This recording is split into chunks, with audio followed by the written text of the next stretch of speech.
सिंहस्थ सहाय्यक समिती द्वारा प्रसारित सोहळा कुंभ पर्वाचा श्रद्धा सेवा समरसतेची उभारणी सिंहस्थ कुंभ पर्वणी या सिंहस्थ कुंभ पर्वानिमित्तानं प्रसारित करीत आहोत जनजागरण भावजागरण आणि जनसहभागाचा अर्थ उलगडणारा कार्यक्रम सोहळा कुंभ पर्वाचा. संकल्पना महेश दाबक, लेखन आणि निर्मिती सुप्रिया देवघरे, कॅलिडोस्कोप नाशिक. ऐकूया जनजागरण भावजागरण आणि जनसहभागाचा सोहळा कुंभ पर्वाचा. नमस्कार श्रोते हो, सोहळा कुंभ पर्वाचा या मालिकेचा आजचा हा दुसरा भाग. नाशिक त्र्यंबकेश्वरमध्ये होणाऱ्या या सोहळ्याची उत्सुकता जशी वाढतीये ना, तशीच उत्सुकता वाढतीये या कुंभ पर्वाविषयी सर्वार्थानं जाणून घेण्याची. आणि म्हणूनच आजपासून पुढचे काही भाग आपण जाणून घेणार आहोत सिंहस्थ कुंभ पर्वाचं पौराणिक महत्त्व. ऐकूया. गुड मॉर्निंग बाबा. हा तुमचा पेपर आणि हा चष्मा. दे, आज काय म्हणतोय पेपर? अगं चहा आणतेस ना? रोहन, आर्या, ओ बाबा, आईचा नाश्ता तयार आहे बरं. चलो चलो. आले. आई आज काय केलंय ब्रेकफास्टला? आज आईने फोडणीच्या शेवया केल्यात, मला आवडतात तशा. यार, आज माझ्या आवडीचं केलंय, गपगुमान खा. मग माझ्या आवडीचं पण तर कधी करत जा ना. उद्या करणारच आहे ती, नको रडूस. कुरबुर न करता खायचं बाळांनो. बाबा, ओ, आजोबा आहेत ना हॉलमध्ये? अगं आहेत ना, पेपर वाचतात तिकडे. मला काम आहे त्यांच्याशी. ए रोहन, चल आपण आजोबांपाशी जाऊन बसू. आजोबा, आजोबा, ये आर्या. आजोबा, आपलं ते बोलणं अपूर्ण राहिलंय ना. अहो ते कुंभचं. हो रोहन, मला कोणीतरी सांगेल का हा कुंभ पर्व जो आहे तो कसा साजरा केला जातो? आय मीन, आली कुठून ही परंपरा? रोहन, अरे योग्य प्रश्न आहे बघ तुझ्या मनात. हा प्रश्न योग्य आहे की नाही? अरे, या कुंभ पर्वाच्या परंपरेचं मूळ अमृताच्या कुंभापासून सुरू होतं बरं का. आणि या अमृत कुंभाची एक वेगळीच कथा आहे. ती आपण आजीला सांगायला लावू बघ. तुला तर माहितीये ना ती किती छान गोष्ट सांगते म्हणून. आजी सांगेल. ओके, चालेल. क्या बात है आजोबा. आजी, शुरू हो जाओ. हो हो, सांगते ना, पण एक अट आहे बरं का. डोळे उघडे ठेवायचे आणि मनात चित्र रंगवायचं. चालेल? हा, डन डन डन. आर्या, काय सांगितलं ग आजीने? काय गप्पा चालल्यात तुम्हा सगळ्यांच्या इथं? मलाही ऐकायच्या आहेत. हं, ये सुनबाई. ये ग, बैस इथे. अगं यांची बैठक बसली आहे बरं का. तू पण जॉईन हो. खूप वर्षानंतर मी पण आईकडून गोष्ट ऐकतोय. ये पटकन. हो बाबा, खरंच खूप इंटरेस्टिंग असतात आजीच्या गोष्टी. आई, मला पण ही गोष्ट ऐकायची आहे. हो हो, सांगते ना. ही कथा देव आणि दानवांची. देव आणि दानव? म्हणजे मी आणि आर्या रिस्पेक्टिव्हली. हा, सो फनी. हा, तुला उलट म्हणायचं होतं का? म्हणजे देवासारखी तरी मी वागते आणि दानवासारखा तू, हो की नाही का आजी? मुलांनो, मस्करी नाही बरं का. अरे बाळांनो, देव सत्प्रवृत्त, ज्ञानी, धर्मांचं रक्षण करणारे, आणि दानव होते बलाढ्य पण अहंकाराने आंधळे. हो ग आई, तुझं म्हणणं बरोबर आहे. हे तर आजही दिसतंय समाजात, चांगलं आणि वाईट. बरोबर. तर एकदा देवांचा राजा इंद्र आपल्या हत्तीवर बसून चालला होता. वाटेत दुर्वास ऋषी भेटले. त्यांनी प्रसन्न होऊन इंद्राला दिव्य सुमनांची माळ दिली. मग काय ग? मग आजी, इंद्राने ती माळ घेतली?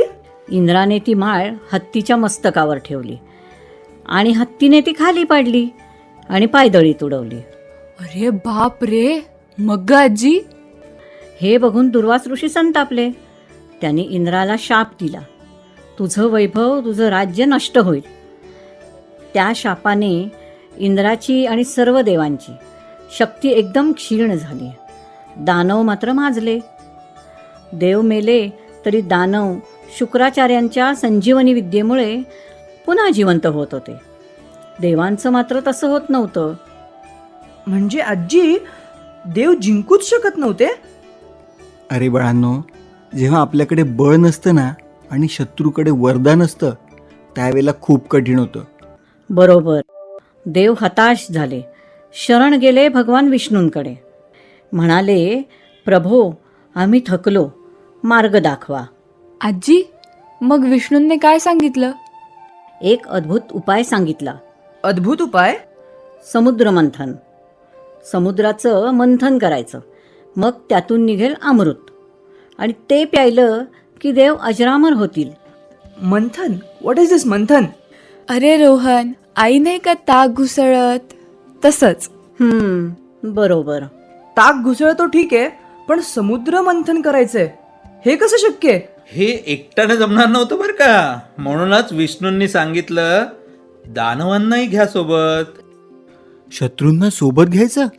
अरे, काही कामं इतकी मोठी असतात ना की विरोधकांनाही एकत्र यावं लागतं. देवांचा राजा इंद्र गेला दानवांच्या राजा बळी यांच्याकडे आणि सांगितलं, समुद्र मंथन केल्याने अमृत मिळेल. आणि बळीने ते मान्य केलं सुद्धा बाबा. लोभाने मान्य केलं, आणि इथेच समुद्र मंथनाची तयारी सुरू झाली. एक एक एक एक एक एक सेकंड. देव आणि दानव दोन्ही एकत्र आले, मग आता मंथन कसं केलं? इतकी पक्की आणि मोठी दोरी कुठून मिळाली? कसं केलं ते?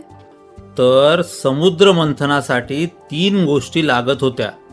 काय ग, बरोबर आहे ना? आजोबांना माहीत आहे बरं का. अगं, मंथनाचा रवा, दोरी आणि खालून त्याला आधार. रवा? रवा म्हणजे मंथनासाठी मध्यभागी उभी करायची अशी गोष्ट ज्यामुळे समुद्र घुसळला जाईल ना. आणि त्यासाठी निवडला मंदर पर्वत. मेरू पर्वत असंही म्हणतात त्याला. प्रचंड बळकट आणि उंच, आकाशाला भिडणारा. घुसळायला म्हणून पर्वत? कसं ग शक्य आहे आजी? हे दैवी कार्य होतं बाळा. मग ग? मंदर पर्वत उचलून समुद्रात उभा केला. पण काय? सांग ना आजी पुढे.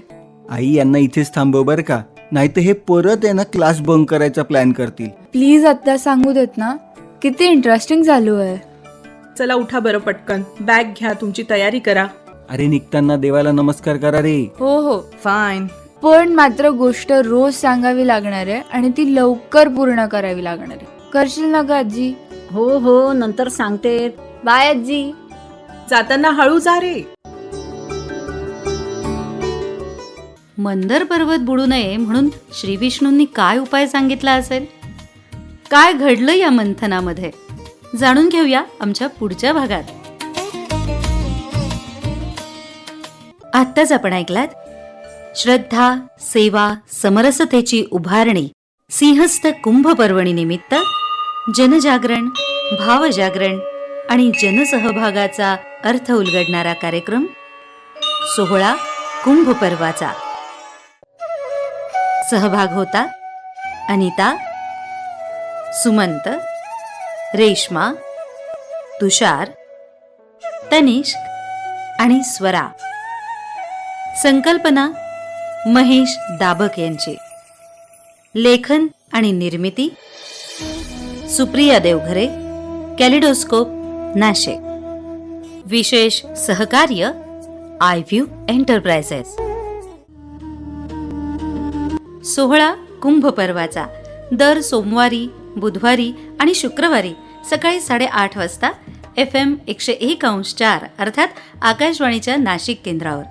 तसंच www.nasikkumbhaparva2027.com या आमच्या अधिकृत वेबसाईटवर हे प्रसारित झालेले भाग आपण पुन्हा ऐकू शकता.